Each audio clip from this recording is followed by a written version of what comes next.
Good morning students. बेटा रिटर्नमेंट की बेटा बात करें तो बेटा ये आपकी तीसरी क्लास है। ठीक है, चलिए कंटिन्यू करते हैं। बेटा लास्ट क्वेश्चन की बात करें तो बेटा लास्ट क्वेश्चन हमारा यही चल रहा था। क्वेश्चन क्या था कि समेशन डीआर मुझे निकालना था। क्वेश्चन बेटा ये दे रखा था। तो बेटा मैंने ऑपरेशन जो परफॉर्म किया था बेटा किस पे किया था? बेटा मैंने रो 1 पे परफॉर्म किया था। रो 1 को -1 0 और बेटा इसको R1 R2 R3 लगाया था। क्लियर हुआ नहीं हुआ? उसके बाद बेटा मेरे पास आंसर हमने सॉल्व कर लिया था कि दो रो मेरी सेम, तो बेटा आंसर हो गया 0। ठीक है बेटा, इस क्वेश्चन में एक बात और सोचिएगा कि अगर मैंने क्या किया, मैंने ऑपरेशन परफॉर्म किया रो 1 में, ठीक है ना, बट अगर मैं रो 1 में ना करके रो 3 पे करता, किस पे करता? रो 3 पे। सर रो 3 पे करने का पर्पस क्या है? देखो पहली बात तो बेटा मैंने रो 1 पे इसलिए किया कि आपकी रो 1 पे हैबिट करने की हैबिट है क्या, ऑलवेज स्टार्टिंग रो 1 से कॉलम 1 या कॉलम 1 या रो 1 से करते हैं। ठीक है, इसलिए मैंने ये किया। बट एक बार क्वेश्चन में कोई भी ऑपरेशन परफॉर्म करने से पहले एक बार ऑब्जर्व कर लेना, हो सकता है बाकी अगर उसके बजाय किसी और रो पे ऑपरेशन परफॉर्म करने से मेरा क्वेश्चन दो लाइन में हो जाए।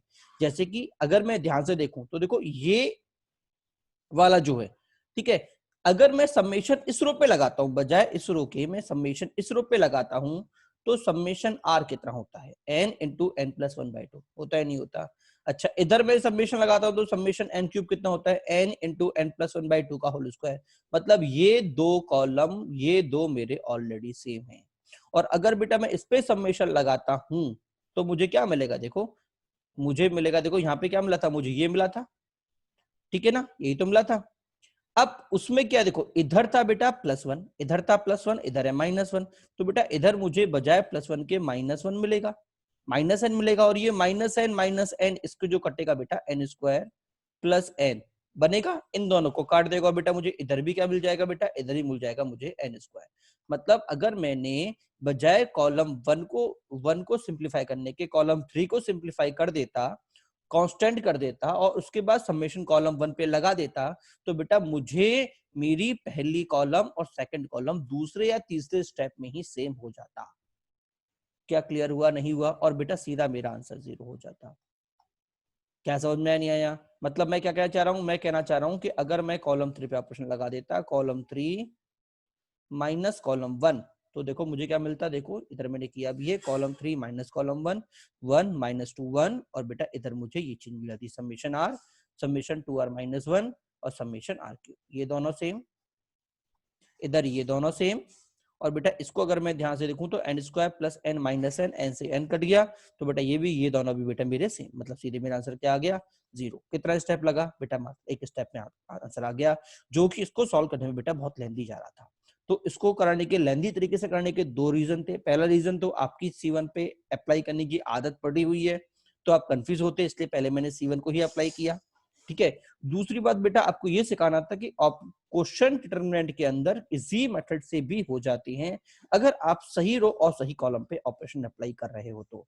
बट अगर आपने गलत रो और गलत कॉलम पे ऑपरेशन अप्लाई कर दिया तो बेटा वही क्वेश्चन जो 2 लाइन का था वो क्वेश्चन बेटा 2 पेज तक भी हो सकता है। क्लियर? चलो आगे बढ़ते हैं। बेटा अगला क्वेश्चन आपसे क्या बोल रहा है? अगला क्वेश्चन आपसे बोल रहा है a + b, b + a, b + c, c + a, b + c, c + a + b। देखो मैंने क्या किया, एक तरह से साइक्लिक कर दिया। देखो पहले ए बी था, ए बी बी सी सी ए, फिर साइकिल चला दिया बी सी सी ए, और ए बी फिर साइकिल चला दिया सी ए बी बी सी। ठीक है, और मुझे इसको प्रूव करना है कि ये A B a + b + c, b + c + a, c + a + ये दोनों ये इसके बराबर है। ठीक है, और बेटा ये इसके बराबर है, ये मुझे प्रूव करना है। ठीक है ना बेटा, ये वाला क्वेश्चन बेटा मैंने आपको 11th क्लास के अंदर कराया था। ठीक है, कैसे कराया था? मैंने पहले दोनों को कांस्टेंट रख दिया था, सिर्फ उसको ओपन किया था, देखो ये रहा, याद है? उसके बाद लास्ट को कांस्टेंट रख दिया था, सिर्फ इसको ओपन किया था। क्लियर? तो यहां से मुझे मिला, ये तो मेरा 0 हो गया। और बेटा यहां से जब मैंने इसको ओपन करना स्टार्ट किया तो बेटा मेरे बाकी टर्म भी 0 होते चले गए थे। क्लियर हुआ नहीं हुआ? याद आया नहीं आया? तो मैंने क्या किया, वापस एक बार मैं रिवाइज करा देता हूँ आपको। मैंने क्या किया कि अगर मुझे इसको स्प्लिट अप करना है, तोड़ना है समीशन में, तो मुझे 2 को कांस्टेंट रखना पड़ेगा। तो पहली काम तो मैंने 2 को कांस्टेंट रखा, बाकी को तोड़ दिया। ठीक है, उसके बाद बेटा पहली को तीसरे कांस्टेंट रखा, बीच सेकंड रो को तोड़ दिया, सेकंड रो को तोड़ दिया। ठीक है, अब अगर मैं ध्यान से देखूं तो बेटा बी सी ए दोनों सेम, तो बेटा ये हो गया 0। ठीक है, अब जरा एक स्टेप में उस टाइम पे भी मैंने कराया था, एक बार फिर ट्राई कर रहा हूं कि बेटा अब मैं तोड़ूंगा आखिरी स्टेप को। तो आखिरी को जब मैं तोड़ूंगा तो एक बार तो मुझे सी, इसका पहला एलिमेंट, इसका पहला एलिमेंट और इसका पहला एलिमेंट मिलेगा, मतलब सी ए बी मिलेगा, जो कि ये आ गया सी ए बी। ठीक है, एक बार बेटा अगले जो स्प्लिट अप करूंगा बेटा, दूसरी बार मुझे मिलेगा ए, इसके सेकंड एलिमेंट बी और सी, और बेटा एबीसी बेटा मुझे दो बार मिल गए, मतलब वो वाला एलिमेंट बेटा जीरो हो जाएगा, जो कि मुझे क्या हो गया, जीरो। ऐसे सेम एक बार पहले एलिमेंट सी ए बी मिलेगा, जो सेकंड रो से सेम हो गया, तो ये भी जीरो। और दूसरी बात मैं बात करूंगा बेटा, तो दूसरी बार मुझे मिलेगा एबीसी, सेकंड वाला एलिमेंट। कौन सा एलिमेंट बेटा, ए बी सी, तो बेटा मेरी फर्स्ट रो सेम है, तो बेटा वो भी जीरो। क्या क्लियर हुआ, नहीं हुआ? सिमिलर बेटा इसको तो मैं ऑलरेडी जीरो बोल चुका हूं, इसको भी बेटा जब मैं तोड़ूंगा तो पहली बार बेटा मुझे क्या मिलेगा, सी ए बी, पहले क्या मिलेगा, सी ए बी पहले एलिमेंट, मतलब C A B second row common, तो जीरो हो गया। फिर बेटा मुझे मिलेंगे सेकंड एलिमेंट, मतलब ए बी सी, सेकंड मतलब ए बी सी, जो बेटा ये आ गया। क्लियर? इसका मतलब बीच के सारे एलिमेंट जीरो। और अगर मैं इनको ध्यान से देखूं तो बेटा ये साइक्लिक है। मैंने कहा था साइक्लिक होने का मतलब अगर मैं एक बार साइकिल चला दूं सब ट्रांसफर हो जाए।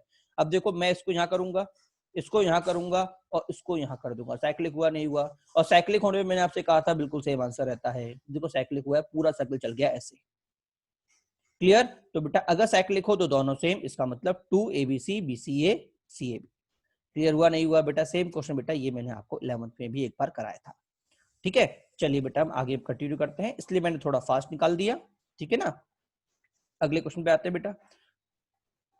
बेटा अगले क्वेश्चन की अगर हम बात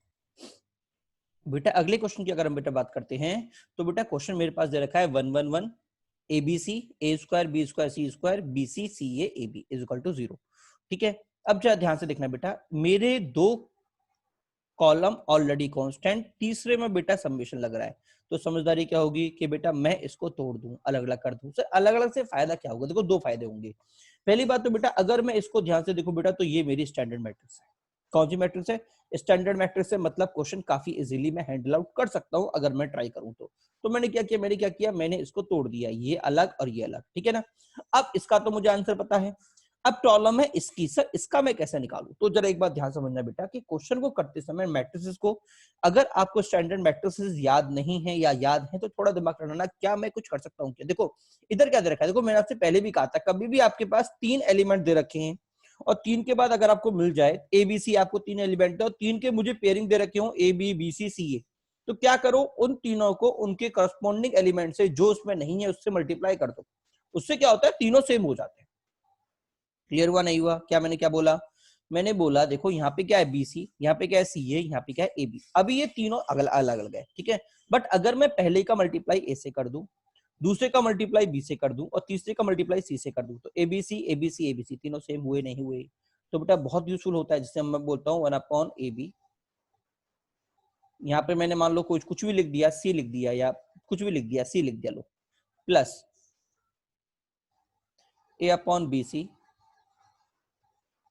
प्लस b/ac। अगर आपसे मान लो ये सिंप्लीफाई करना तो क्या करोगे? सबसे तरीका, इसको सी से मल्टीप्लाई, ये सी स्क्वायर हो जाएगा, इसका ए से मल्टीप्लाई, ये ए स्क्वायर हो जाएगा, और एक इसका बी से मल्टीप्लाई, ये बी स्क्वायर हो जाएगा। देखो तीनों मेरे नीचे वाले सेम आ गए, मेरा एलसीएम निकल गया। क्लियर? तो ध्यान रखना बेटा, अगर कभी भी ए बी बी सी सी आता है, चाहे डिटरमिनेंट में चाहे कहीं और, आपको ऑलवेज यही काम करना है, उनके जो एलिमेंट वहां पे नहीं है उससे मल्टीप्लाई और डिवाइड कर देना है। तो बेटा जब मैं इसका पूरे रो का ए से मल्टीप्लाई करूंगा तो ये क्या हो जाएगा, ए स्क्वायर और एबीसी होगा, ये बी स्क्वायर एबीसी, ये सी स्क्वायर एबीसी। ठीक है, अब बेटा मल्टीप्लाई किया है तो बेटा बाहर डिवाइड भी करना पड़ेगा। क्लियर हुआ, नहीं हुआ? अब फिर से काम की बात देखो, ये पूरा एक कॉमन निकल गया, तो कॉमन क्या निकला, एबीसी कॉमन निकला, तो एबीसी जब बाहर कॉमन निकलेगा तो एबीसी और एबीसी बेटा मेरा कट गया। ठीक है, अंदर मुझे क्या मिल गया बेटा, अंदर इधर की जगह मुझे मिल जाएगा 1 1 1। अब प्रॉब्लम की बात ये कि सर ये तो मुझे पता है, बट ये मुझे पता है बट इस फॉर्म में नहीं है। तो फिर से ध्यान से देखो, अगर मैं शिफ्टिंग करता हूं तो क्या मुझे ये कॉलम मिलेगा, नहीं मिलेगा? शिफ्टिंग से पहले सबसे इंपॉर्टेंट साइक्लिक है कि नहीं है, साइक्लिक करने पे क्या मुझे मिल जाएगा, मिल जाएगा। देखो ए का इधर शिफ्टिंग, ए स्क्वायर का इधर शिफ्टिंग और बेटा 1 का इधर शिफ्टिंग, मतलब ये दोनों मैट्रिक्स जो मेरी बनेगी ये क्या होगी बेटा, ये बेटा साइक्लिक होगी। क्या होगी? साइक्लिक होगी। इसका मतलब दोनों मैट्रिक्स ये और ये जो बनने वाली है दोनों सेम होंगी, तो बेटा मैं सेम कर दूं, आंसर मेरा क्या आ गया, जीरो आ गया। क्या सभी को समझ में आया नहीं आया? मैंने क्या किया बेटा, यहाँ पे मैंने स्टैंडर्ड मैट्रिक्स का यूज किया और अदर जो मैट्रिक्स थी बेटा उसको भी मैंने स्टैंडर्ड मैट्रिक्स में कन्वर्ट कर दिया।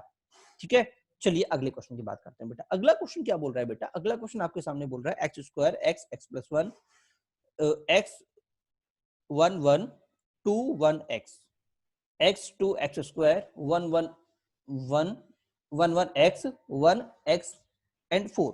बेटा देखो काम की बात अगर मैं देखूं, देखो मुझे एक्स को निकालना है, ठीक है, कंपेयर में अभी कर नहीं सकता, कंपेयर में अभी कर नहीं सकता, तो फिर मैं क्या करूं कि मेरा आंसर हो जाए? बताओ। Find x. बेटा देखो एक बात समझना कि अगर मैं इस मैट्रिक्स का ट्रांसपोज करता हूं, देखो पहली बात तो ये मुझे वन वन एक्स स्क्वायर इधर था, ठीक है, कुछ देखो अभी मुझे कुछ भी चीज सिमिलर नहीं लग रही, मैं क्या करूं क्या नहीं करूं, बट एक चीज तो मैं जानता हूं कि तो ये दो रो मेरी ये और ये सेम है, ठीक है, ओके ओके ठीक है, बट ये और क्या सेम हो सकता है? देखो एक्स स्क्वायर काम नहीं चलेगा। अच्छा ये वाली सेम है, ये देखो ये इससे सेम है, कोई और सेम हो सकती है क्या? देखो बेटा कोई और सेम हो भी सकती है, नहीं हो सकती, अभी हम कंफ्यूज चल रहे हैं, ठीक है, तो एक काम करते हैं यहाँ पे कोई सेम। अच्छा एक चीज और देखो, एक चीज और देखो, कुछ और हो सकता है क्या? देखो पहली बात तो ये तो मुझे मिल ही रहा है पक्का एज इट इज, कोई दिक्कत की बात नहीं है, और क्या मिल सकता है? और अच्छा ये और देखो बेटा, अच्छा इसके बजाय देखो एक चीज और मैं देख सकता हूँ, देखो काम की बात, देखो क्वेश्चन जब ऐसा आपके सामने आता है ना बेटा तो बच्चा कंफ्यूज है कि सर मैं कंपेयर करूं क्या नहीं करूं, तो ध्यान रखना एग्जामिनर ऑलवेज कोई ना कोई ट्रिक खेलता है और दो कॉलम को सेम कर देता है, क्योंकि मैं जानता हूं डिटरमिनेंट में मैं ट्रांसपोज कर सकता हूं, मैट्रिक्स को हेरफेर कर सकता हूं, बट सीधे मुझे दोनों दो रो इक्वल नहीं मिलेंगी, थोड़ा सोचना पड़ेगा। जैसे कि इसलिए बेटा आप कभी भी बजाय रो को एज इट इज देखने के रो के एलिमेंट्स या कॉलम के एलिमेंट देखिए, जैसे इस मुझे देखा है एक्स स्क्वायर टू और एक्स, क्या इसमें कहीं है पे है? इधर है कि नहीं है? देखो एक्स स्क्वायर एक्स और टू, मतलब ये वाला कॉलम और ये वाला कॉलम और ये वाली रो को मैं एक अगर रीअरेंज करता हूं तो सेम कर सकता हूं, पहली बात तो ठीक है। अच्छा अब कॉलम हमारा मैच हुआ तो दूसरा कॉलम भी देख लेते हैं, ये वाला कॉलम और ये वाली रो बेटा हमारी मैच हो सकती है अगर मैं रीअरेंज करूं, तो रीअरेंज की अभी तो खैर मैच ही हो रही है। प्रॉब्लम क्या आ रही है? देखो प्रॉब्लम ये आ रही है कि x इधर बीच में है, 2 बाद में, तो अगर बेटा मैं इन दोनों को इंटरचेंज करता हूं तो देखो 2 इधर आ जाएगा, x इधर आ जाएगा, मेरा काम हो जाएगा, मतलब थोड़ा बहुत सेव आ जाएगा, ठीक है। तो इसका मतलब पहली बात तो पहला जो चीज मैंने देखी वो देखा रो और कॉलम का ट्रांसपोज, मतलब इधर जो मुझे रो मिल रही थी बेटा इधर मुझे कॉलम मिल रहा है। बेटा ऐसे क्वेश्चन को कॉमनली सीधे आपको एग्जामिनर नहीं देगा, तो आपको सोचना पड़ेगा कि क्या कोई दो रो या दो कॉलम मेरे सेम जा रहे हैं या नहीं जा रहे। तो पहला काम तो ट्रांसपोज कर दिया, क्यों? क्योंकि हम जानते हैं डिटरमिनेंट का ट्रांसपोज करने पे मुझे कोई भी प्रॉब्लम नहीं होती। तो ट्रांसपोज करने पे क्या मिला? पहला रो पहला कॉलम बन गया, दूसरी रो दूसरा कॉलम, तीसरा रो तीसरा कॉलम बेटा बन गया, ठीक है ना। तो x2, अब काम की बात देखो, काम की बात ये कि एक्स स्क्वायर ऊपर है, एक्स फिर नीचे और 2 नीचे। अच्छा तो अब फिर मैं क्या करूं देखो मतलब एक्स स्क्वायर का तो मेरा यहाँ पे नीचे था, मतलब इसको मैंने ट्रांसफर किया ऊपर, ओके, ये एक्स एक नीचे था ये गया नीचे और ये और नीचे। अच्छा सर ये क्या दिखा मुझे, ये क्या दिखा, ये क्या है, ये क्या बन गया बेटा? ये बन गया साइक्लिक। साइक्लिक होने का मतलब अगर मैं इसमें ये ऑप्शन अप्लाई करता हूँ, तीनों को रीअरेंज करता हूँ, तो बेटा मेरा साइन में कोई भी चेंजेस नहीं आएंगे। मैंने आपसे पहले भी कहा था साइक्लिक देखो मैंने दूसरी तीसरी बार यूज किया है, ठीक है ना।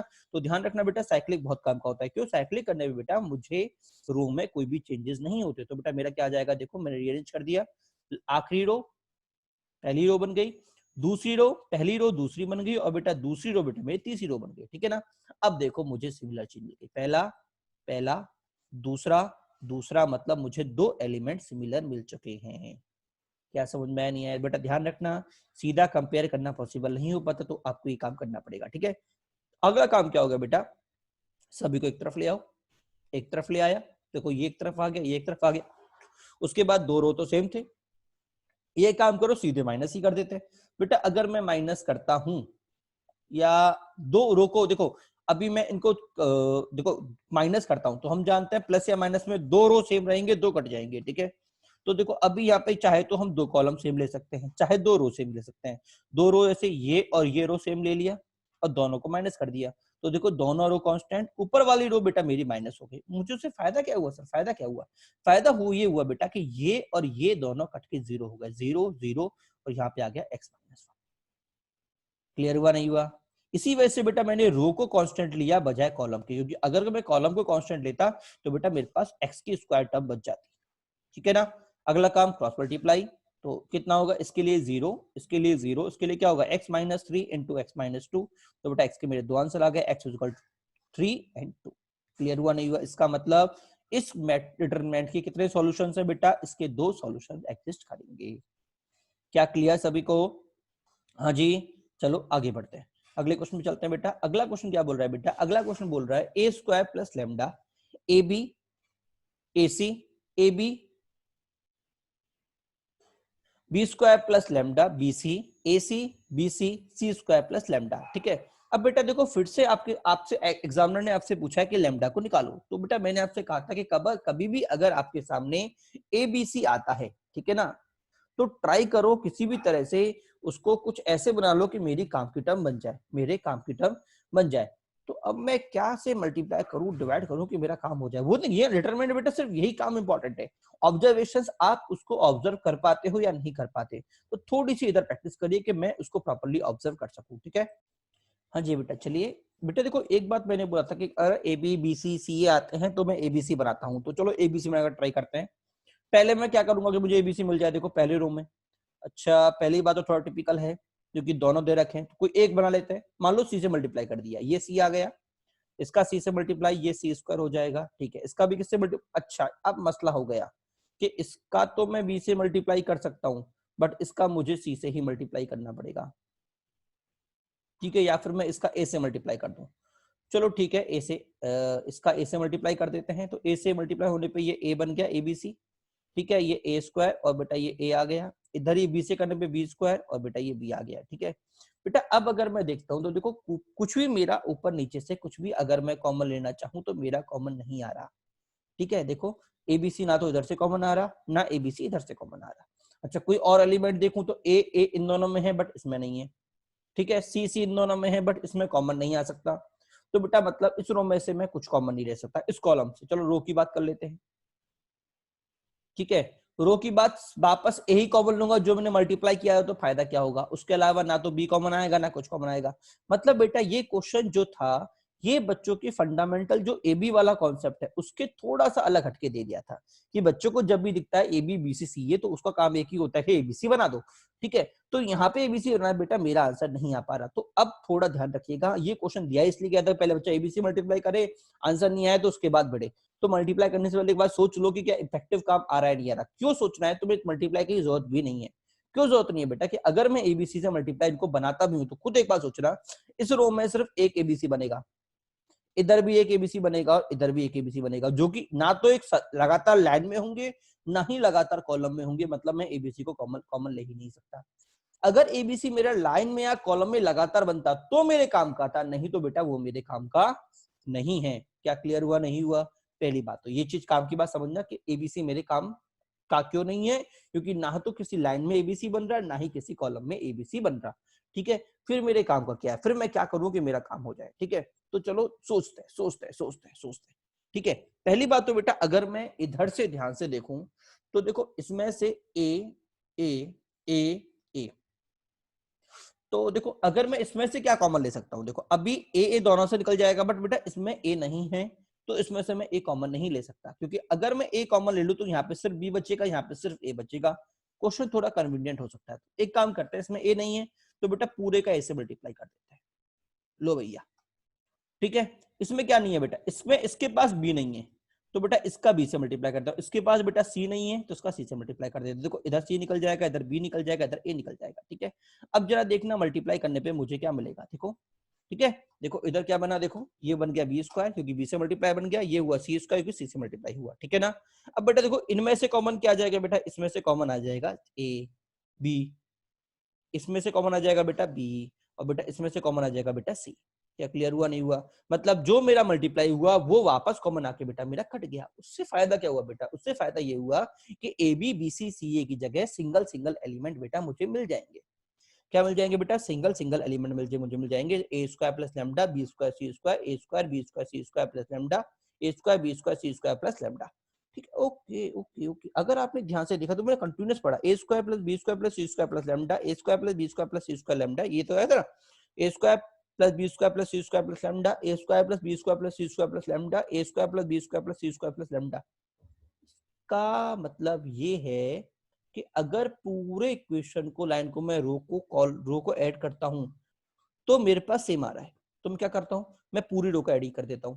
अगर मैं रो 1 को पूरे को ऐड अप कर दूं तो मुझे क्या मिल जाएगा, देखो मुझे क्या मिलेगा, मुझे मिल जाएगा A square plus B square plus C square lambda, इधर भी क्या मिलेगा A square plus B square plus C square plus lambda, इधर भी क्या मिलेगा सेम चीज मिलेगा। और बेटा दोनों में से अगर मैं कॉमन लेता हूं, दोनों में से अगर मैं ये कॉमन ले लिया तो मुझे क्या मिल गया, ये मिलेगा नहीं मिलेगा, मेरे पास ये चीज आ चुकी है। देखो मुझे इक्वल टू 0 दे रखा था क्वेश्चन में, मुझे लैम्डा निकालना था। अब देखो मेरे पास दो चीज, या फिर तो ये 0 होगा या फिर ये 0 होगा, ये वाला 0 होगा। तो अब कैसे करता है, देखो काम कर लेते हैं, एक इसको डिटरमिनेंट को सॉल्व कर लेते हैं, ठीक है ना।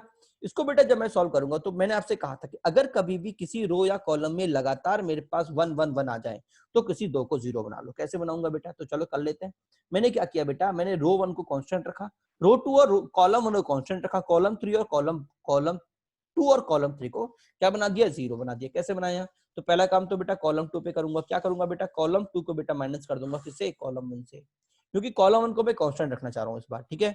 तो बेटा जो नहीं कॉलम 1 को कांस्टेंट रखो, आप चाहो तो किसी और को भी कांस्टेंट रख सकते हो, मर्जी आपकी, ठीक है। बट मैंने इसे क्यों रखा बेटा, मेरे लिए क्यों कंफर्टेबल है, क्योंकि बेटा कॉलम 1 में लैम्डा नहीं है, ठीक है। इसलिए बेटा ये थोड़ा बहुत हमारे लिए कंफर्टेबल रहेगा क्वेश्चन को सॉल्व करने के लिए। तो बेटा जब मैं इससे माइनस करूंगा तो ये हो गया 0, ये बी स्क्वायर कट गया, ये सी स्क्वायर कट गया, कटेगा नहीं कटेगा।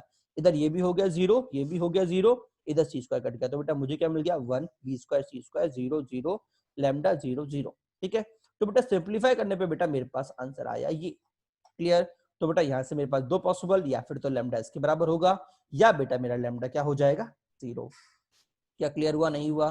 ध्यान रखिए कई बार एग्जामिनर खुद बोल देता है कि लैम्डा 0 नहीं है, तो उस केस में मैं सिर्फ एक ही आंसर चूज करूंगा, ये वाला, ठीक है। अब बेटा एक बात और ध्यान रखिएगा, एग्जामिनर क्या क्या सोच सकता है वो चीज आप सोचिएगा कि एग्जामिनर क्या क्या सोच सकता है। एग्जामिनर ये भी कह सकता है कि भैया मेरा यहाँ पे लैम्डा 0 नहीं है, ठीक है, lambda is not equal to 0। और एग्जामिनर बजाय फाइंड करने के ऑप्शन में दे दे lambda is positive, lambda is negative, ठीक है ना, और लैम्डा इज नॉट डिफाइंड या नन ऑफ दिस, ठीक है ना।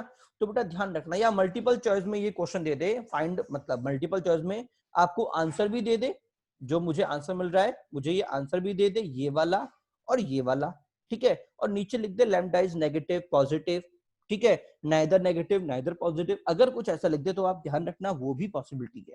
क्यों, लैम्डा को बेटा मैंने बोला है minus into A square plus B square plus C square, और A square plus B square plus C square बेटा ऑलवेज पॉजिटिव क्वांटिटी होती है। और अगर पॉजिटिव क्वांटिटी से बेटा मैं माइनस का मल्टीप्लाई करूंगा तो बेटा वो मुझे ऑलवेज नेगेटिव क्वांटिटी देगा, मतलब लैम्डा मेरा ऑलवेज नेगेटिव होगा। ध्यान रखना, जेई वाला बारीक से बारीक पॉइंट को भी उठा के उससे खेल सकता है, ठीक है। चलो अगले क्वेश्चन पे आते हैं बेटा। अगला क्वेश्चन क्या बोल रहा है, अगला क्वेश्चन बोल रहा है, देखिए अगला क्वेश्चन बोल रहा है A B minus C, C plus B, A plus C, B C minus A, B minus A minus B, B plus A और सी, ठीक है ना। अब आपको प्रूफ करना है A plus B plus C into A square plus B square plus C square, ठीक है। चलिए क्वेश्चन पे आते हैं। बेटा देखिए ये क्वेश्चन बहुत अच्छा क्वेश्चन है, क्यों, क्योंकि इसमें बेटा सोचना थोड़ा टिपिकल हो जाता है कि मैं मल्टीप्लाई डिवाइड किससे करूं। बिल्कुल यहाँ पे बेटा, यहाँ पे तो हम आपको ऑलरेडी बता दे रहे हैं कि बेटा इससे मल्टीप्लाई कर दो, इससे डिवाइड कर दो, आपका एक लाइन में आंसर आ गया। बट एग्जाम हॉल में सोचना थोड़ा टिपिकल होता है, ठीक है ना। तो बेटा देखो हर एक क्वेश्चन में मैंने आपको तरीका बताया कि कैसे सोचोगे कैसे करोगे, ठीक है ना। किस टर्म से क्यों मल्टीप्लाई किया क्यों नहीं किया, एग्जामिनर कितना कितना खेल सकता है बेटा वो भी इंपॉर्टेंट है, ठीक है। तो बेटा इस क्वेश्चन में मुझे हमको जो सबसे बड़ी हिंट है जी बेटा, वो बेटा खुद ऑप्शन के अंदर है, A square plus B square plus C square. बेटा ध्यान रखना जब भी क्वेश्चन में जब आएगा आपके सामने, तो बेटा ऑप्शन में A square plus B square plus C square अगर आपको दो से तीन ऑप्शन दिखता है तो एक बार ये सोच लेना कि हो सकता है ये भी मेरा आंसर हो सकता है, ठीक है ना। तो पहली बात तो A square plus B square plus C square बनेगा कैसे, पहली बात तो वही एक टास्क है, ठीक है। और फिर उससे मुझे कॉमन निकालना पड़ेगा कि अंदर तो सिंप्लीफाई करने पे A square plus B square plus C square बहुत रेयर बनता है, तो पहली बात तो मुझे से कॉमन निकालना पड़ेगा, ठीक है। अब एक बात सोचो कि मैं कैसे बना सकता हूं, देखो अगर मैं इसका मल्टीप्लाई करता हूं किससे, ए स्क्वायर कैसे बनेगा, पहली बात तो ए इसके अंदर है पूरे के अंदर, बी इस पूरे के अंदर है और सी इस पूरे के अंदर है। तो अगर मैं इसका ऐसे मल्टीप्लाई इसका बी से मल्टीप्लाई और इसका सी से मल्टीप्लाई करता हूँ तो मुझे क्या मिलेगा, देखो A square A square A square B square B square B square C square C square C square. फिर मैं अगर एडअप कर देता हूँ तो देखो बेटा बी, यहाँ पे क्या बनेगा बेटा, B square plus B C, यहाँ पे क्या मिलेगा, C square plus B C cut गया, मुझे क्या मिल गया तीनों कट करने पे, A square plus B square plus C square.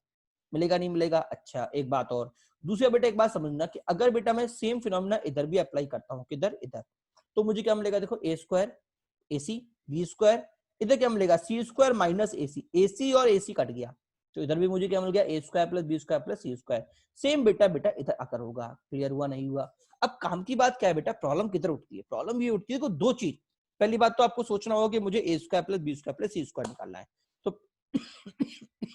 तो हिंट क्या मिलेगी, इस पूरे में ए है, सेकंड कॉलम में पूरे में बी है और थर्ड कॉलम में पूरे में सी है, तो पहला कॉलम ए से मल्टीप्लाई, दूसरा कॉलम बी से मल्टीप्लाई और तीसरा कॉलम सी से मल्टीप्लाई, और दोनों को साथ लाना है तो सबको ऐड करना पड़ेगा, तो ऐड करके देख लो क्या आंसर आ रहा है नहीं आ रहा। ठीक है, तो बेटा इससे मुझे आपको पहला स्टेप दिख जाता है कि भैया मुझे पहला काम ये करना है। ठीक है, अब प्रॉब्लम बेटा फिर से ये आती है कि अगर बेटा मैं ये काम करता हूं तो यहां से तो कॉमन निकल जाएगा, बट बेटा इधर जो होगा बेटा मेरे पास, ये तो एडअप होकर निकल गया कॉमन, बट इधर मेरे पास बी स्क्वायर और बी सी बच जाएगा, इधर सी स्क्वायर एंड बी सी बच जाएगा, ये तो वन हो गया, इधर तो एडअप होगी कॉमन होगी सब निकल जाएंगे, इधर भी बी स्क्वायर बचेगा इधर भी बी स्क्वायर बचेगा, और बेटा इसको जब मैं सिंप्लीफाई करूंगा बेटा तो मेरी क्वेश्चन की कॉम्प्लेक्सिटी और बढ़ जाएगी। क्यों? क्योंकि अदर एलिमेंट बेटा पावर में नहीं है, सिंगल है, तो मुझे ऐसा काम करना पड़ेगा कि भैया मेरा सांप मरे लाठी टूटे। तो मैंने क्या किया, मैंने सिर्फ पहले रो को मल्टीप्लाई किया, क्योंकि पहले रो पे तो ऑपरेशन मैं आपसे कहा था कि पहले रो में अगर मैं कोई ऑपरेशन परफॉर्म कर रहा हूं क्योंकि सबको मुझे एड अप करना है। ठीक है, तो मैंने क्या किया, मैंने किया R1 is C1 is equal to AC1 plus BC2 plus CC3। आपको याद है ना, मैंने कहा था कि अगर मैं कॉलम को किसी भी रो से मल्टीप्लाई, किसी कॉलम को किसी भी कांस्टेंट से मल्टीप्लाई करके एड अप कर सकता हूं, कोई चेंज नहीं आएगा। तो मैंने क्या किया, कॉलम 2 को B से मल्टीप्लाई करके एड अप कर दिया, कॉलम 2 को रियलिटी में मल्टीप्लाई नहीं किया, मैंने उसको वर्चुअली मल्टीप्लाई करके माइनस कर दिया। याद है मैंने मल्टीप्लिकेशन में कौन सा बताया था ये वाला आपका, कि अगर मैं मल्टीप्लाई करता हूं कोई चेंजेस नहीं होंगे, याद है ना? आई थिंक ऊपर वापस जाना पड़ेगा मुझे, किधर है, किधर किधर गया किधर गया किधर गया, हाँ जी, देखो मैंने कहा था वैलिड नहीं है क्योंकि इससे मल्टीप्लाई हो गया, R2 से मल्टीप्लाई हो गया, वैलिड नहीं है, ये वैलिड है क्योंकि मैंने C3 का 2 से मल्टीप्लाई किया है। ठीक है ना, तो बेटा ध्यान रखना इधर मैं ये काम कर सकता हूं। ठीक है, मैंने कॉलम, क्योंकि कॉलम से मुझे कोई काम ही नहीं पड़ा, मुझे सारे ऑपरेशन परफॉर्म करने हैं कॉलम 1 पे, कॉलम 2 और कॉलम 3 पे मुझे ऑपरेशन परफॉर्म करने ही नहीं है क्योंकि वो मुझे कांस्टेंट ही चाहिए। तो मैंने क्या किया, उनका वर्चुअली मल्टीप्लाई करके उनको कॉलम 1 पे ऐड अप कर दिया। क्लियर? से कॉलम 3 का सी से मल्टीप्लाई करके वर्चुअली ऐड अप कर दिया, बट कॉलम जब मैं मल्टीप्लाई करूंगा तो कॉलम ए को भी बेटा मुझे ए से मल्टीप्लाई करना पड़ेगा, बट मैं जानता हूं इन दोनों का कोएफिशिएंट सेम होना चाहिए, नहीं तो मसला हो जाता है, मैं ऑपरेशन परफॉर्म नहीं कर पाता। तो बेटा मैं यहाँ पे दो ऑपरेशन एक साथ परफॉर्म कर दे रहा हूँ, सोचने का ट्राई करना, हमारी स्टेप बचेगी कि मैंने कॉलम 1 पे ऑपरेशन परफॉर्म कर रहा हूँ।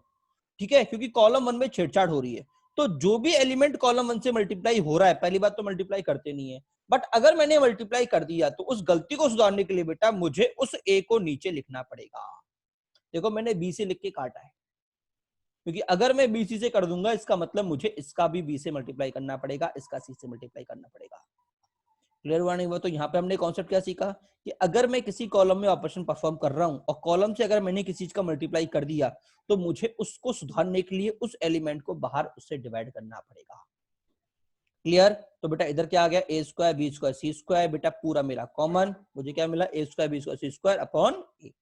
अब देखो फिर से मैंने क्या कहा था, 3 1 2 0 बना दो, दो मैंने 0 बना दिए, अगला काम क्रॉस मल्टीप्लाई। क्लियर? हाँ जी, ये अगला क्वेश्चन था, cross multiply and solve your answer, आपका आंसर मिल जाएगा। ठीक है, देखो मल्टीप्लाई करने पे क्या बनेगा, माइनस माइनस माइनस प्लस हो गया, A square plus A C plus A B, मिलेगा नहीं मिलेगा? तीनों में से एक कॉमन ले लो, वो ए और ये कट जाएगा, तो ये ए हट गया, ये ए हट गया और ये हट गया, बचा ए प्लस बी प्लस सी, आपका आंसर आ गया। क्लियर? चलो अगले क्वेश्चन पे जाते हैं। अगला क्वेश्चन क्या देखिएगा बेटा, अगला क्वेश्चन बेटा आपको क्या दे रखा है, ए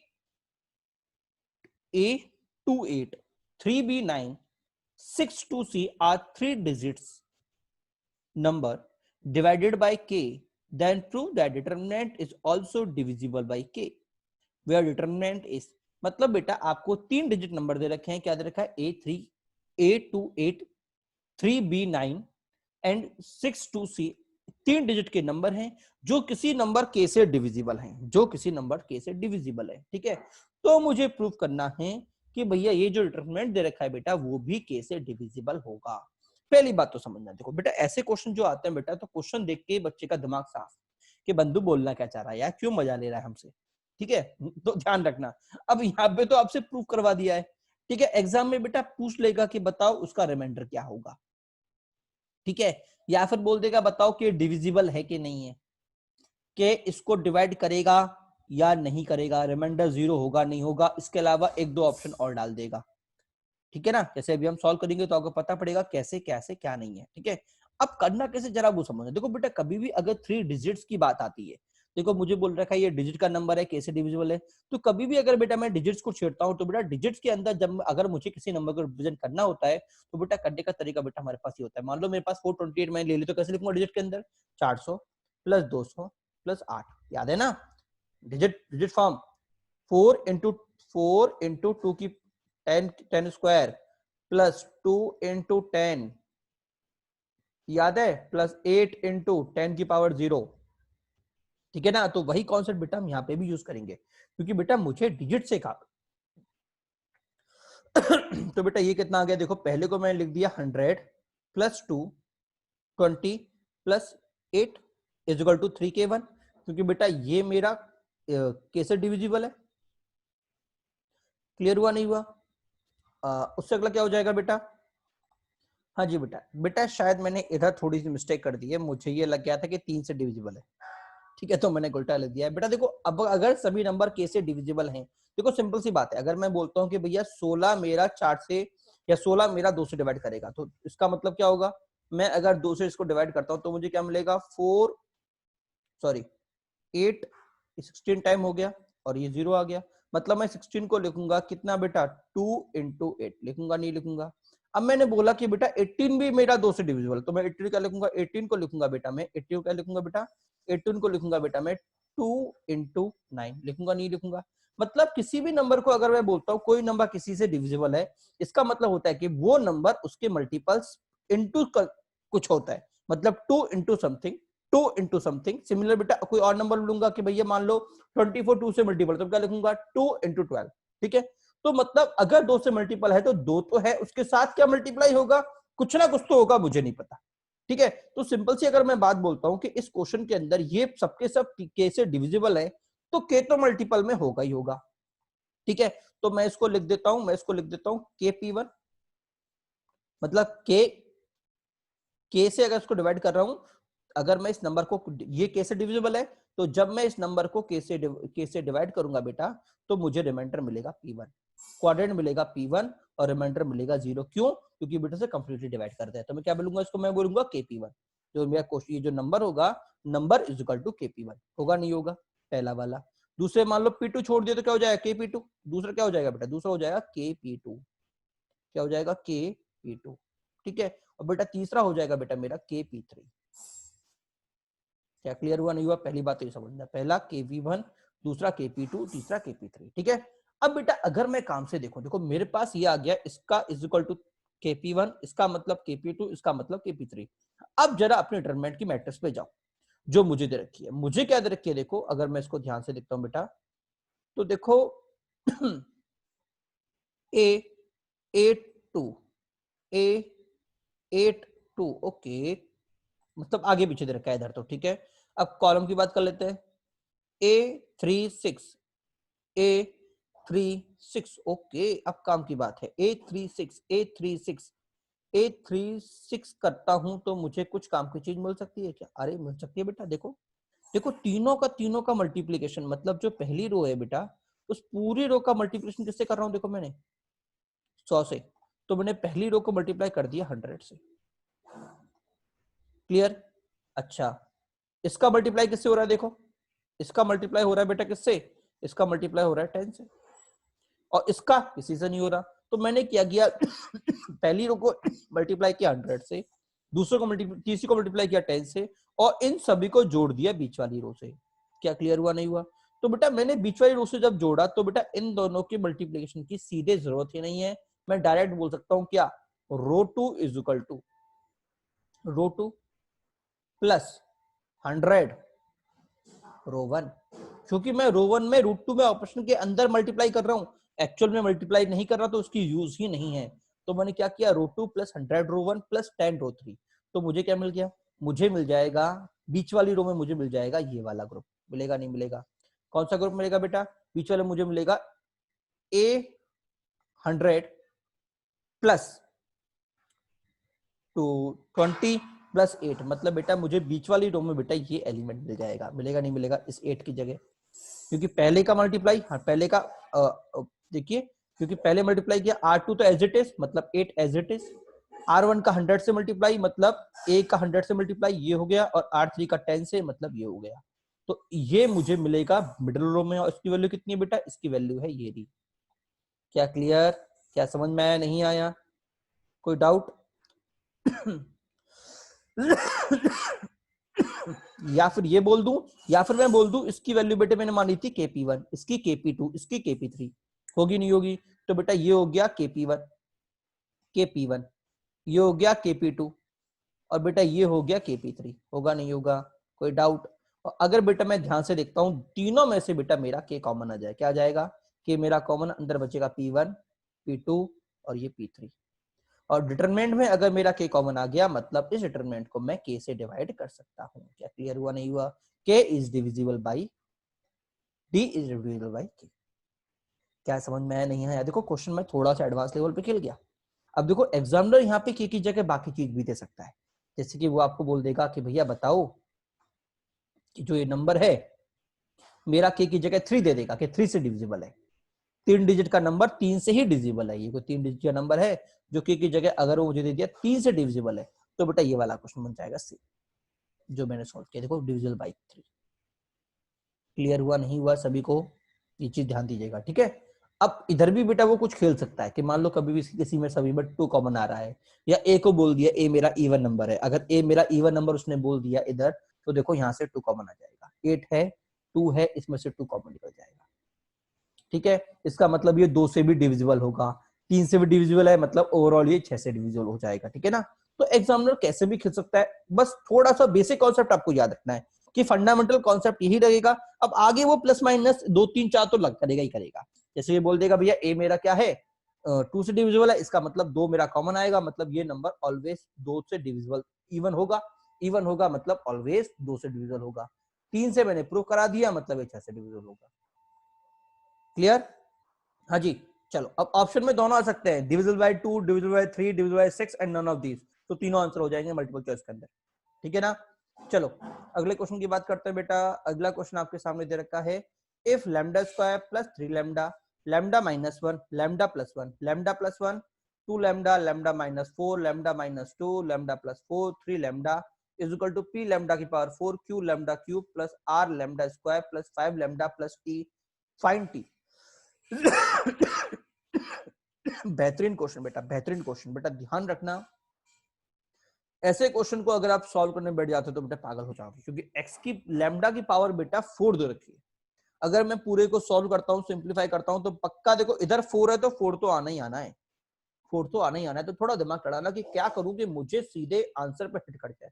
देखो अगर मैं पूरे में लैम्डा इक्वल टू 0 पुट कर दूं, क्या कर दूं, लैम्डा 0, तो 0 पुट करते ये 0, ये 0, ये 0, ये 0, इधर क्या मिल गया t, इधर क्या मिल गया 0 1 माइनस 2 माइनस 1 0 4 1 माइनस 4 0। क्या क्लियर हुआ नहीं हुआ? आपका t निकल जाएगा। क्लियर? अच्छा फिर क्या, अच्छा सर अगर s पूछ लिया तो क्या करूंगा? तो बेटा कुछ मत करो, इसको डिफरेंशिएट कर दो। क्या करो? Differentiate, differentiate with respect to lambda. इस पूरी इक्वेशन को लैम्डा के रेस्पेक्ट में डिफरेंशिएट कर दो। तो देखो अगर मैं इधर डिफरेंशिएट करूंगा, देखो डिफरेंशिएट करने का तरीका और समझना है बेटा। कभी भी किसी डिटरमिनेंट को अगर मुझे डिफरेंशिएट करना है तो कैसे करते हैं बेटा, जैसे हमने प्लस माइनस किया था ना, तो डिफरेंशिएट करने का तरीका समझना। सबसे पहले एक रो का डिफरेंशिएशन, बाकी रो कांस्टेंट। तो एक रो का किया तो कितना आ गया 2 लैम्डा प्लस 3, ये 1, ये 1, बाकी दोनों कांस्टेंट। ठीक है। उसके बाद बेटा ये वाली constant lambda square plus 3 lambda, ये वाली ये कांस्टेंट और ये कांस्टेंट, उसके बाद इसका डिफरेंशिएशन तो कितना आएगा 1 2 1 आएगा, और आखिर में बेटा इसका डिफरेंशिएशन, किसका, तीसरे का, तो इसका डिफरेंशिएशन 1 1 3, बाकी दोनों कांस्टेंट, ठीक है ना। तो बेटा उससे क्या मिलेगा बेटा, उधर बेटा मुझे ये मिल जाएगा 4p lambda cube plus Q lambda square 3q lambda square plus 2r lambda बेटा प्लस s, मतलब इस बार लैम्डा के पास s नहीं है। अब लैम्डा को 0 पुट कर दो जैसे पुट करूंगा बेटा फिर से 3 मैट्रिक्स बन जाएगी, आपका इजीली आंसर निकल जाएगा। क्लियर हुआ नहीं हुआ बेटा, इससे मेरा s निकल जाएगा।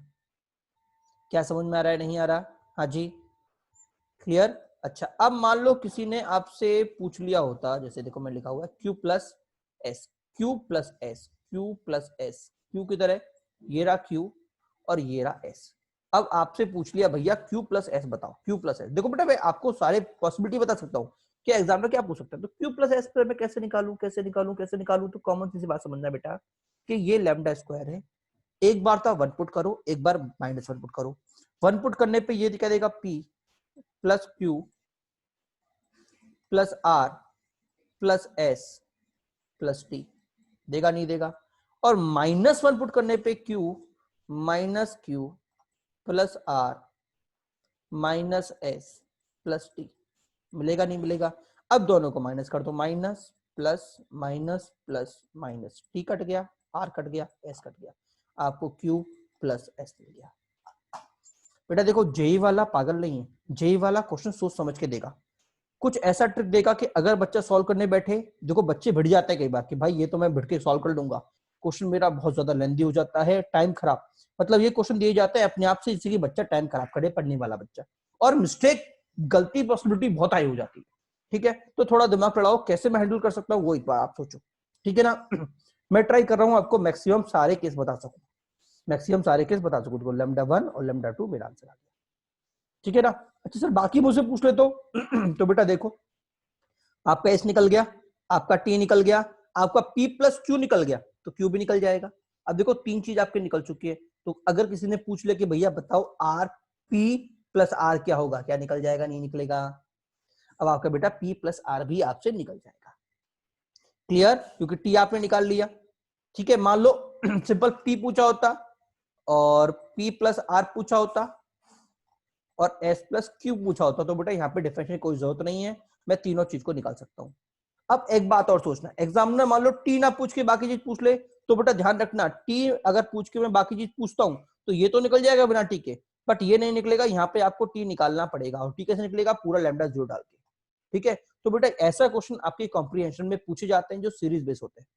क्या होता है, सीरीज बेस होते हैं, कि भैया ये निकालो फिर ये निकालो फिर ये निकालो, ठीक है ना। 2 क्वेश्चन कंसेक्यूटिव आएंगे तो बेटा एक लाइन में आपका आंसर बन जाता है, तो ध्यान रखना, बहुत अच्छा क्वेश्चन है, ठीक है ना। चलो अगला बेटा प्रोडक्ट ऑफ टू डिटरमिनेंट, बेटा ध्यान रखना दो डिटरमिनेंट की प्रोडक्ट करने का तरीका बेटा जरूरी नहीं मैं कैसे करूं, यहाँ पे कैसे भी कर सकते हैं, row into row, column, row into column, column into column और कॉलम इनटू रो, ठीक है। क्यों बेटा, क्योंकि स्क्वायर मैट्रिक्स से सभी चीज मैं आपके कहता ट्रांसपोज पॉसिबल है, चाहे तो कॉलम को रो कर दो चाहे तो रो को कॉलम कर दो, इसलिए बेटा सभी कंडीशंस मेरी पॉसिबल होती है। क्लियर हुआ नहीं हुआ क्या समझ में नहीं आया। बट बेटा काम की बात क्या है, मल्टीप्लिकेशन आपके इतने काम की नहीं होती, काम की होती है उल्टा सोचना। एग्जाम में आपके कॉमनली एग्जामिनर उल्टा सोचवाता है, जो क्वेश्चन देखो ये तो सिंपल आप मल्टीप्लिकेशन करना हर जगह जानते हो, जेई के एग्जाम में वो आपसे उल्टा सोचवाएगा, क्वेश्चन दे दिया अब आप उल्टा सोचो कि भैया क्या होगा। जैसे कि मैं आपको एक क्वेश्चन दे करा दे रहा हूँ क्वेश्चन क्या दे रहा है, a1 alpha 1 b1 beta 1, a1 alpha 2 b1 beta 2, a1 alpha 3 b1 beta 3, ठीक है ना। तो देखो रो 1 into column, rho into column, कुछ भी होगा तो तीन तो चीज आएंगी आएंगी, तीन चीज तो आएंगी आएंगी, ठीक है, क्योंकि भाई ऑब्वियसली बात है अगर मैं इसका और इसका मल्टीप्लाई करूंगा तो इसके 3 एलिमेंट और इसके 3 एलिमेंट, मान लो रो इंटू कॉलम कर रहा हूँ या रो इंटू रो प्रेफरेबल मैंने बोला तो रो इंटू रो ही कर लेते हैं, ठीक है ना। जैसे मैंने भाई मैंने बोल दिया इधर आ गया एबीसी और इधर आ गया alpha beta gamma, A B C, इधर आ गया अल्फा बीटा गामा, ठीक है। तो अगर मैं मल्टीप्लाई करूंगा तो A into alpha B into beta C into gamma आएगा नहीं आएगा। तो मुझे बेटा ध्यान रखना मल्टीप्लीकेशन में 3 टर्म तो आती ही आती हैं, ठीक है। अब इस क्वेश्चन में थर्ड एलिमेंट मिसिंग है, देखो थर्ड एलिमेंट मिसिंग है। थर्ड एलिमेंट का मिसिंग होने का मतलब कोई एक जीरो है, या फिर तो C1 जीरो या C2 जीरो। अब आप देखो जब मैं मल्टीप्लाई करूंगा, अब मुझे चेक करना पड़ेगा क्या जीरो। देखो A1 आ रहा है, B1 आ रहा है, A1 आ रहा है, B1 आ रहा है, A1 आ रहा है, B1 आ रहा है, ठीक है। A2 आ रहा है, A2 आ रहा है, A2 आ रहा है, A3 आ रहा है, A3 आ रहा है, A3 आ रहा है, मतलब A1 A2 A3 तो है, B1 B2 B3 है, ठीक है ना। अब C1 C2 C3 मतलब एक को इनमें से जीरो होना पड़ेगा। तो देखो एक तो पक्का जीरो होगा, दूसरा जीरो हो भी सकता है और नहीं भी हो सकता। क्लियर हुआ नहीं हुआ? क्या समझ में नहीं आया तो बेटा मेरा आंसर क्या आ गया, मेरा सीधा आंसर आ गया जीरो, ठीक है। हाँ जी, C1 zero, C2 zero, C2 zero, ठीक है। चलो बेटा आगे बढ़ते हैं बेटा। अगला क्वेश्चन देखिए बेटा, अगला क्वेश्चन बेटा आपको मैं होमवर्क दे रहा हूँ, अगली ट्राई करिएगा, अगली क्लास में बेटा इस क्वेश्चन को हम सॉल्व करेंगे, ठीक है ना। क्लियर हुआ नहीं हुआ? अगली क्लास में बेटा इस क्वेश्चन को हम सॉल्व करेंगे, ठीक है। थोड़ा सा मैं आपको हिंट देता हूँ कि ये भी मेरे दो टर्म के सम के बराबर है, तीसरे को आपको सोचना पड़ेगा, ठीक है ना। ये भी जीरो और इसको सीधे जीरो ही कर दो आप, जीरो जीरो जीरो, तो आंसर क्या हो गया, मेरा फाइनल आंसर आ गया zero plus zero is equal to zero, ठीक है ना। क्योंकि बेटा मुझे जीरो दे रखा था तो मेरा आंसर आ गया जीरो, ठीक है। अब ये क्वेश्चन मैंने दो का सम दे दिया, तीसरा आपको सोचना है कि यहाँ पे मैं क्या रखूं कि मेरा आंसर आ जाए, ठीक है। ये आपका होमवर्क हो गया, होमवर्क नोट कर लीजिए, ठीक है। इसके अलावा इसको भी आप होमवर्क नोट कर सकते हैं, अच्छा क्वेश्चन है। बाकी बेटा मैं आपको अगली क्लास में कंटिन्यू कराऊंगा, ठीक है बेटा। चलिए बेटा, okay, very very thank you. कोई डाउट हो तो आप मुझसे व्हाट्सएप पे पूछ भी सकते हैं, ठीक है बेटा। चलिए बेटा, बाय।